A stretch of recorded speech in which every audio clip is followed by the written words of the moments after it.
Hello बच्चों, welcome to Hindi पाठशाला। आज हम पढ़ेंगे संदेह, जिसके लेखक हैं जयशंकर प्रसाद। जैसा कि हमें पता है, संदेह यानी डाउट। पाठ समझने में थोड़ी दिक्कत हो सकती है, लेकिन मुश्किल बिल्कुल नहीं। तो चलिए पहले हम लोग किरदार समझ लेते हैं। राम निहाल किराएदार हैं। श्यामा राम निहाल की मकान मालकिन। राम निहाल जो है वो श्यामा के घर पर किराए पर रहते हैं। ब्रज किशोर राम निहाल जिसके यहाँ काम करता था, और मोहन बाबू ब्रज किशोर के संबंधी थे, और मनोरमा मोहन बाबू की पत्नी। ये आप अच्छे से ये जो किरदार हैं इनको समझ लीजिएगा, तो पाठ को समझने में आसानी होगी। चलिए अब शुरू करते हैं पाठ को। राम निहाल अपना बिखरा हुआ सामान बांधने में लगा। जंगले में धूप आकर उसके छोटे से शीशे पर तड़प रही थी। अपना उज्जवल आलोक अखंड वह छोटा सा दर्पण बुद्ध की सुंदर प्रतिमा को अर्पण कर रहा था, किंतु प्रतिमा ध्यान मग्न थी। उसकी आंखें धूप से चौंधियाती न थी। प्रतिमा का शांत गंभीर मुख और भी प्रसन्न हो रहा था, किंतु राम निहाल उधर देखता न था। उसके हाथों में था एक कागज का बंडल, जिसे संदूक में रखने से पहले वह खोलना चाहता था। पढ़ने की इच्छा थी, फिर भी न जाने क्यों हिचक रहा था और अपने को मना कर रहा था, जैसे किसी भयानक वस्तु से बचने के लिए कोई बालक को रोकता हो। बंडल तो रख दिए, पर दूसरा बड़ा सा लिफाफा खोल ही डाला। एक चित्र उसके हाथ में था और आंखों में आंसू थे। कमरे में अब दो प्रतिमाएं थी। बुद्धदेव अपनी विराग महिमा में निमग्न, राम निहाल राग शैल सा अचल, जिसमें से हृदय का द्रव्य आंसुओं की निर्झरिणी बनकर धीरे धीरे बह रहा था। मतलब राम निहाल के आंखों से आंसू बह रहा था। किशोरी ने आकर हल्ला मचा दिया। किशोर भाभी, अरे भाभी, देखा नहीं तूने? न निहाल बाबू रो रहे हैं। अरे तू चल भी। श्यामा वहां आकर खड़ी हो गई। उसके आने पर भी राम निहाल उसी भाव में विस्मृत सा अपनी करुणा धारा बहा रहा था। श्यामा ने कहा, निहाल बाबू। निहाल ने आंखें खोलकर कहा, क्या है? अरे मुझे क्षमा कीजिए। फिर आंसू पोंछने लगा। बात क्या है? कुछ सुनूं भी? तुम क्यों जाने के समय ऐसे दुखी हो रहे हो? क्या हम लोगों ने से कुछ अपराध हुआ है? श्यामा ने पूछा। तुमसे अपराध होगा? यह क्या कह रही हो? मैं रोता हूँ, इसमें मेरी ही भूल है। प्रायश्चित करने का यह ढंग ठीक नहीं। यह मैं धीरे धीरे समझ रहा हूँ, किंतु करूँ क्या? यह मन नहीं मानता। श्यामा जैसे सावधान हो गई। उसने पीछे फिर कर देखा कि किशोरी खड़ी थी। श्यामा ने कहा, जा बेटी, कपड़े धूप में फैले हैं, वहीं बैठ। किशोरी चली गई। श्यामा नहीं चाहती थी कि राम निहाल और उसकी बातें किशोरी सुने, क्योंकि किशोरी एक बच्ची थी। अब जैसे सुनने के लिए प्रस्तुत होकर श्यामा एक चटाई खींचकर बैठ गई। उसके सामने छोटी सी बुद्ध प्रतिमा सागवान की सुंदर मेज पर धूप के प्रतिबिंब में हंस रही थी। राम निहाल कहने लगा, श्यामा, तुम्हारा कठोर व्रत वैधव्य का आदर्श देखकर मेरे हृदय में विश्वास हुआ कि मनुष्य अपनी वासनाओं का दमन कर सकता है, किंतु तुम्हारा अवलंब बड़ा दृढ़ है। तुम्हारे अवलंब का मतलब होता है सहारा। मतलब तुम्हारा जो सहारा देने का तरीका है वो बहुत ही मजबूत दृढ़ है। तुम्हारे सामने बालकों का झुंड हंसता खेलता लड़ता झगड़ता है, और तुमने जैसे बहुत सी देव प्रतिमाएं श्रृंगार से सजाकर हृदय की कोठरी को मंदिर बना दिया, किंतु मुझको वह कहाँ मिलता। भारत के भिन्न भिन्न प्रदेशों में छोटा मोटा व्यवसाय, नौकरी और पेट पालने की सुविधाओं को खोजता हुआ जब तुम्हारे घर मैं आया, तो मुझे विश्वास हुआ कि मैंने घर पाया। ये रामनिहाल कह रहे हैं श्यामा से। मैं जब से संसार को जानने लगा, तभी से मैं गृहहीन था। मेरा संदूक और ये थोड़े से सामान जो मेरे उत्तराधिकार का अंश था अपनी पीठ पर लादे हुए घूमता है ठीक उसी तरह जैसे कंजर अपनी गृहस्थी टट्टू पर लादे हुए घूमता है। मैं चतुर था, इतना चतुर जितना मनुष्य को न होना चाहिए, क्योंकि मुझे विश्वास हो गया था कि मनुष्य अधिक चतुर बनकर अपने को अभागा बना लेता है और भगवान की दया से वंचित हो जाता है। मेरी महत्वाकांक्षा मेरे उन्नतिशील महत्वाकांक्षा मतलब होता है आशाएं, मेरी बड़ा बनने की एक चाह, उसको महत्वाकांक्षा बोलते हैं। मेरे उन्नतिशील विचार मुझे बराबर दौड़ाते रहे। मैं अपनी कुशलता से अपने भाग्य को धोखा देता रहा। यह भी मेरा पेट भर देता था। कभी कभी मुझे ऐसा मालूम होता था कि यह दांव बैठा कि मैं अपने आप पर विजयी हुआ और मैं सुखी होकर संतुष्ट होकर चैन से संसार के एक कोने में बैठ जाऊंगा, किंतु वह मृग मरीचिका थी। मतलब ऐसी इच्छा जो कभी पूरी नहीं हो, उसको मृग मरीचिका कहते हैं। मैं अब तक जिसके यहाँ नौकरी करता रहा वे लोग मुझे बड़े ही सुशिक्षित और सज्जन थे, मुझे मानते मानते भी बहुत थे। तुम्हारे यहाँ घर का सा सुख है, किंतु यह सब मुझे छोड़ना पड़ेगा ही। इतनी बात कहकर राम निहाल चुप हो गया। तो तुम काम की एक बात न कहोगे? व्यर्थ ही इतनी श्यामा कह रही है राम निहाल से कि तुम काम की बात नहीं कहोगे।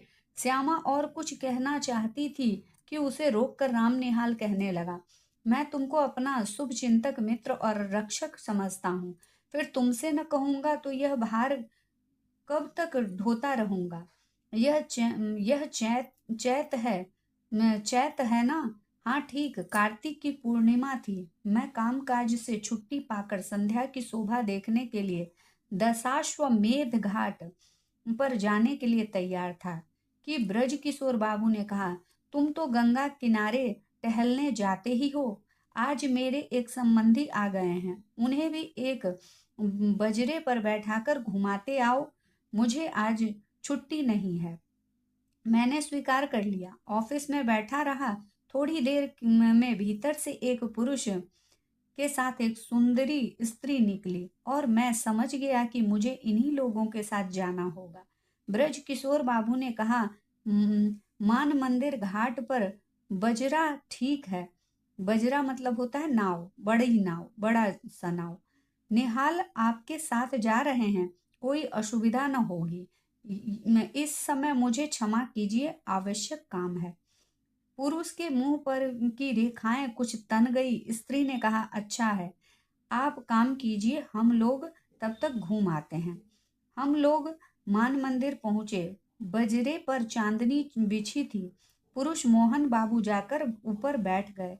पैरी लगी थी। मनोरमा को चढ़ने में जैसे डर लग रहा था। मनोरमा यहाँ मोहन बाबू आए और उनकी पत्नी मनोरमा, जो राम निहाल के साथ घूमने आए हैं बजरे पे चढ़कर, नाव पर चढ़कर। मनोरमा को चढ़ने में जैसे डर लग रहा था। मैं बजरे के कोने में खड़ा था। हाथ बढ़ाकर मैंने कहा, आप चले आइए, कोई डर नहीं। उसने हाथ पकड़ लिया। ऊपर आते ही मेरे कान में धीरे से उसने कहा, मनोरमा ने कहा, मेरे पति पागल बनाए जा रहे हैं, कुछ कुछ हैं भी, तनिक सावधान रहिएगा। नाव नाव की बात है। मतलब राम निहाल को सावधान करती है मनोरमा कि मेरे पति कुछ कुछ पागल से हैं, बनाए भी जा रहे हैं और कुछ कुछ पागल से भी हैं, तो आप सावधान रहिएगा। मैंने कह दिया, कोई चिंता नहीं, किंतु ऊपर जाकर बैठ जाने पर भी मेरे कानों के समीप उस सुंदर मुख का सुरभित निश्वास अपनी अनुभूति दे रहा था। मैंने शांत मन को शांत किया। चांदनी निकल आई थी। घाट पर आकाश दीप जल रहे थे और गंगा की धारा में भी छोटे छोटे दीपक बहते हुए दिखाई देते थे। मोहन बाबू की बड़ी बड़ी गोल आंखें और भी फैल गईं। उन्होंने कहा, मनोरमा देखो, इस दीपदान का क्या अर्थ है? तुम समझती हो गंगा जी की पूजा, और क्या? मनोरमा ने कहा, गंगा जी की पूजा और क्या? ये बात मनोरमा बोल रही है अपने पति से। यही यही तो मेरा और तुम्हारा मतभेद है। जीवन के लघु दीप को अनंत की धारा में बहा देने का यह संकेत है। आह, कितनी सुंदर कल्पना! कहकर मोहन बाबू जैसे उच्छ्वसित उच्छ्वसित मतलब हो उठे। उनकी शारीरिक चेतना मानसिक अनुभूति से मिलकर उत्तेजित हो उठी। मनोरमा ने मेरे कानों में धीरे से कहा, देखो, देखा ना आपने? मैं चकित हो रहा था। बजरा पंचघाट के समीप पहुंच गया था। तब हंसते हुए मनोरमा ने अपने पति से कहा, और यह बांसों में जो टंगे हुए दीपक हैं, उन्हें आप क्या कहेंगे? तुरंत ही मोहन बाबू ने कहा, आकाश भी असीम है। जीवन दीप को उसी ओर जाने के लिए यह भी संकेत है। फिर हाँफते हुए उन्होंने कहा, किया। तुम लोगों ने मुझे पागल समझ लिया है। मैं यह जानता हूँ। ओह, संसार की विश्वासघात की ठोकरों ने मेरे हृदय को विक्षिप्त बना दिया है। विश्वासघात मतलब धोखा, और चित्त मतलब विक्षिप्त मतलब होता है परेशान। उन्हें परेशान कर दिया है विश्वासघात ने। मुझे उससे विमुख कर दिया है। किसी ने मेरे मानसिक विप्लवों से मुझे सहायता नहीं की है। मैं ही सबके लिए मरा मरा करूं। अब मैं यह नहीं सह सकता। मुझे अकपट अकपट प्यार की आवश्यकता नहीं, मतलब कपट भरा प्यार की आवश्यकता नहीं। जीवन में वह कभी नहीं मिला। तुमने भी मनोरमा तुमने भी मुझे। मनोरमा घबरा उठी। उसने कहा, चुप रहिए, आपकी तबीयत बिगड़ रही है। शांत हो जाइए। क्यों शांत हो जाऊं? राम निहाल को देखकर चुप रहूं? वह जान जाए, इसमें मुझे कोई भय नहीं। तुम लोग छिपाकर सत्य को छलना क्यों बनाती हो? मोहन बाबू के श्वासों की गति तीव्र हो उठी। मनोरमा ने हताश भाव से मेरी ओर देखा। वह चांदनी रात में विशुद्ध प्रतिमा सी निश्चेष्ट हो रही थी। मैंने सावधान होकर कहा, माझी, अब घूम चलो। कार्तिक की रात चांदनी के से शीतल हो चली थी। नाव मान मंदिर की ओर घूम चली। मैं मोहन बाबू के मनोविकार के संबंध में सोच रहा था। कुछ देर चुप रहने के बाद मोहन बाबू फिर अपने आप कहने लगे, ब्रज किशोर को मैं पहचानता हूँ। मनोरमा, उसने तुम्हारे साथ मिलकर जो षड्यंत्र रचा है, मुझे पागल बना देने का जो उपाय हो रहा है, उसे मैं समझ रहा हूँ।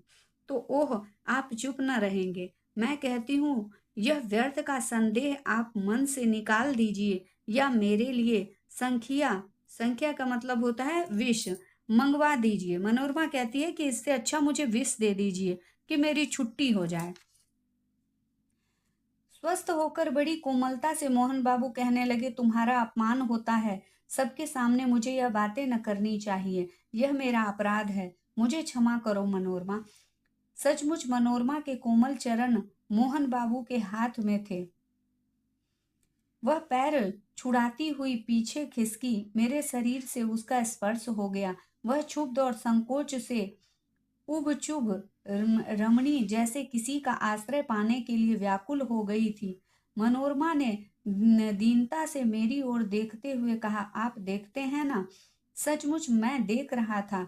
गंगा की घोर धारा पर बजरा फिसल रहा था। नक्षत्र बिखर रहे थे और एक सुंदर युवती मेरा आश्रय खोज रही थी। अपनी सब लज्जा और अपमान लेकर वह दुर्वह संदेह भार से पीड़ित स्त्री जब कहती थी कि आप देखते हैं ना, तब मानो मुझसे प्रार्थना करती थी कि कुछ मत देखो। मेरा व्यंग उपहास देखने की वस्तु नहीं है। मैं चुप था। घाट पर बजरा लगा। फिर वह युवती मेरा हाथ पकड़कर पैड़ी पर से संभलती हुई उतरी, और मैंने एक बार न जाने क्यों धृष्टता से मन में सोचा कि मैं धन्य हूँ। मोहन बाबू ऊपर चढ़ने लगे। मैं मनोरमा के पीछे पीछे था, अपने पर भारी बोझ डालकर धीरे धीरे सीढ़ियों पर चढ़ रहा था। उसने धीरे से मुझसे कहा, राम निहाल जी, मेरी विपत्ति में आप सहायता न कीजिएगा। मैं अवाक था। श्यामा ने एक बार गहरी दृष्टि से राम निहाल को देखा। वह चुप हो गया। श्यामा ने आज्ञा भरे स्वर से कहा, आगे और भी कुछ है या बस? राम निहाल ने सिर झुकाकर कहा, हाँ और भी कुछ है। वही कहो ना। कहता हूँ। मुझे धीरे धीरे मालूम हुआ कि ब्रजकिशोर बाबू यह चाहते हैं कि मोहनलाल मोहनलाल अदालत से पागल मान लिया जाए, कि मोहन बाबू अदालत से पागल मान लिए जाए और ब्रज किशोर उनकी संपत्ति के प्रबंधक बना दिए जाएं, क्योंकि वे ही मोहनलाल के निकट संबंधी थे। भगवान जाने इसमें क्या रहस्य था, किंतु संसार तो दूसरे को मूर्ख बनाने की व्यवसाय पर चल रहा है।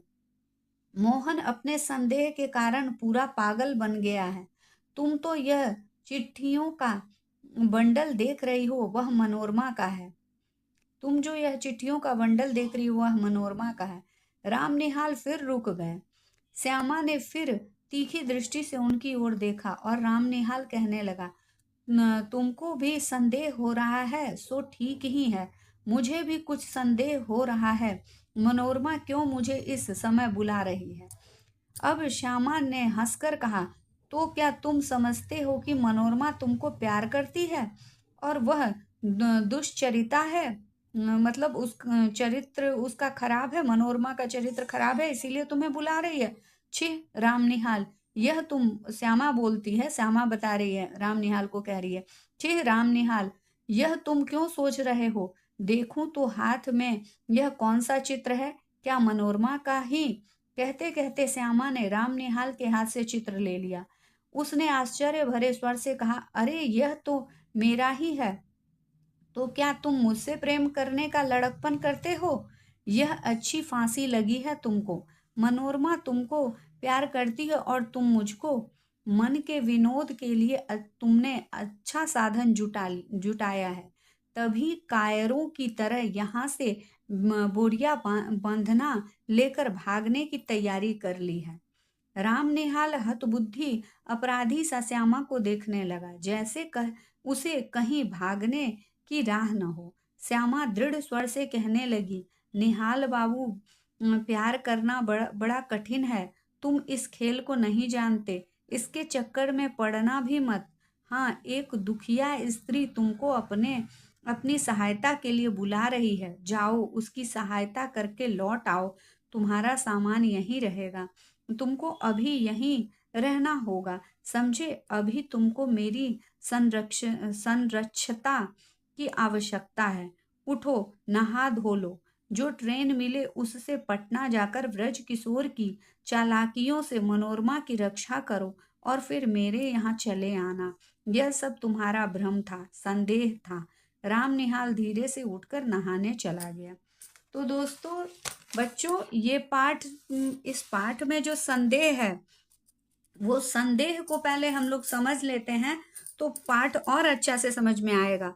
कि राम निहाल को यह संदेह था कि मनोरमा उससे प्रेम करती है और उसमें सहारा ढूंढ रही है।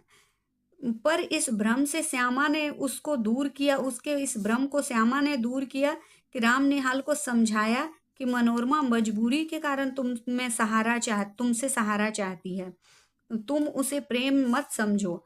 और मोहन बाबू को यह संदेह था कि मनोरमा और उनकी पत्नी मनोरमा और ब्रज किशोर मिलकर उन्हें यानी मोहन बाबू को पागल बनाने का षड्यंत्र रच रहे हैं। तो ये संदेह इन दोनों को था। तो बस इसको समझ लेने से पाठ आसानी हो जाएगी। तो दोस्तों, अगर ये पाठ समझ में आया हो तो दोस्तों के साथ शेयर कीजिएगा, लाइक और सब्सक्राइब कीजिएगा। Thank you.